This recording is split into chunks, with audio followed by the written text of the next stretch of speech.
Marla, nilayasan na tayo ng Rosella na yon. Talaga? Saan daw siya pupunta? Hindi ko alam. Malamang umuwi doon sa probinsya nila. Halika na, sundan natin. Hindi ako papayag na basta na lang layasan nila. Halika na! Halika na! Hayaan niyo na nga si Rosella. Halika nga. Ano ba nangyayari sa'yo? Magmula nung malikha mo yung statwa na yan, lagi ka na lang nandito kasama niyan. Baka nakakalimutan mo na. Napakalaki ng kasalanan ng pamilya nila sa atin. Ang dahil sa kanila, pinatay nila si Alfonso. Nawalan ako ng asawa. Nawalan ka ng ama. Papabayaan mo na lamang ba yung kalilimutan mo lahat ng yon? Ay, fine. Susunduin ko yung Rosellang yan sa probinsya. Okay ka na? Papayag ka rin pala eh. Gusto ko pang masira yung makeup ko.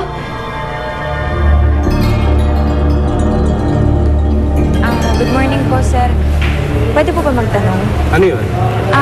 Sino po bang dapat ko kausapin para magbigay po ng statement? Tungkol saan?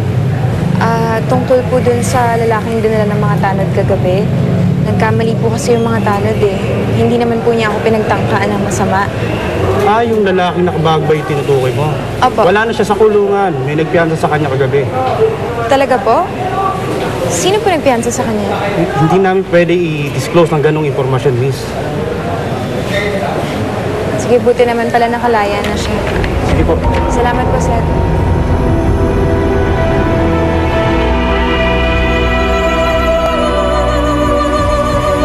Dahan-dahan, ha? Ingatan yung mabuti yan, ha? Huwag na huwag yung ibabangga yan. Alam mo, hindi ko maintindihan kung bakit kailangang isama mo yung statwa na yan sa pagpunta mo sa probinsya. Ano ba meron dyan sa statwa yan? Bang, pwede ba? Huwag masyadong maraming tanong. Di ba ikaw na nagsabi na sunduin ko si Rosella sa probinsya, di ba? O ayan, gagawin ko na para sa inyo. Now, just let me be, please. Ma'am, secure na po yung statwa.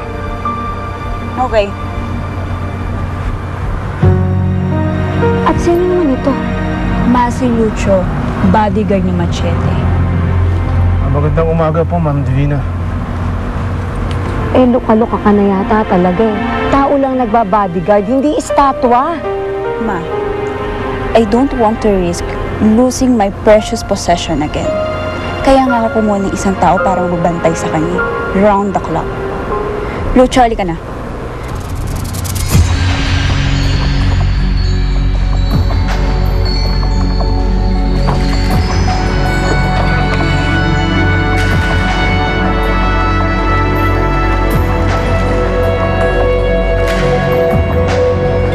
Xander, alam niyo tay, wala nang ipuputol ni Marla ang puno dito.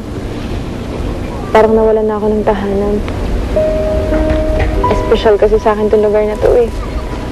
Dito na namin nabuo ni nanay yung mga masasayang alaala namin. Alam niyo tayo, pag pupunta ako dito, hindi ko nararamdamang pangit ako. Kasi dito tayo, walang mga matang huhusga sa akin. Sasabihin niya, anak.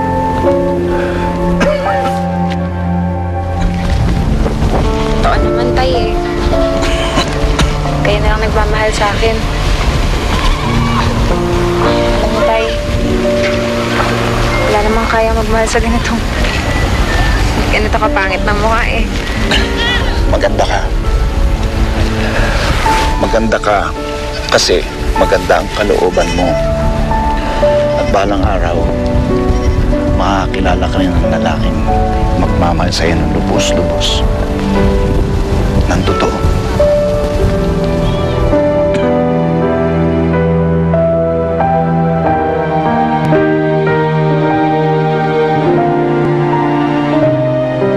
Magkaliwanagan nga tayo, Lucho. Malaki ang binabayad ko sa'yo. Pero may isa akong kondisyon. Kung ano man ang masaksihan mo pagsapit ng gabi, ang gusto ko, magbulag-bulagan ka, magbingi-bingihan ka. Naiintindihan mo ba ako? Opo, Ma'am. Makakaasa po kayo. O sige, Pwede mo na akong iwan.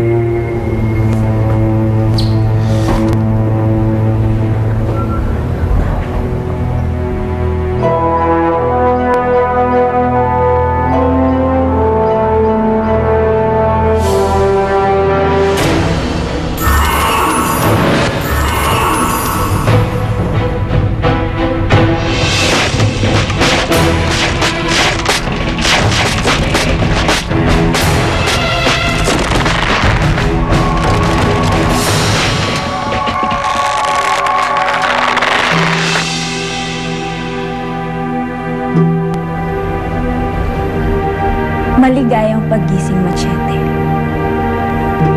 Inuwi kita dito sa probinsya namin, kung saan nagsimula ang lahat.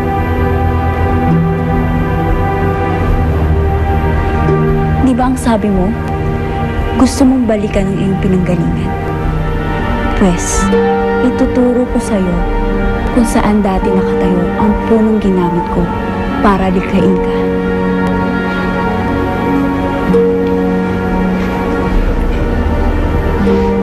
Ang sabi ko naman sa'yo